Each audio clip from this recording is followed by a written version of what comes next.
Gisugat sa atong mga kaigsuon ng Chinese ang Chinese New Year sa lain-laing parte sa kalibutan. Dinhi sa Subo giselebraro sab kini sa mga Chinese Filipino. Aniya ang report ni Army Garde gikan sa Chuon Temple.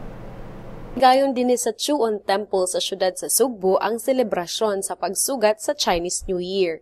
Dili eksklusibo sa atong mga kaigsuonang Chinese Filipino ang maong pagsugat sa Year of the Wooden Horse.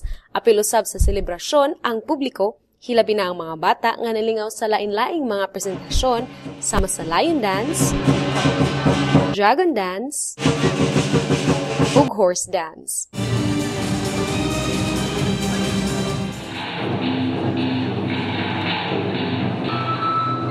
Nipaanggit usab sa ilang mga awit ang ubang mga mananaog sa bag-ulang gipahigayong Sinulog Idol 2014. Human ang lain-laing kalingawan, gipahigayon usab sa mga monghe ang pag-ampo sa mga offerings.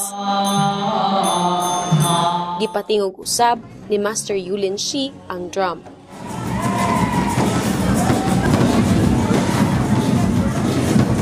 Pipila lamang kini sa naandan ng mga kalihukan sa pagsugat sa Chinese New Year. Pag-abot sa alas 12, hugyaw ang tanan sa gipahigayong fireworks display.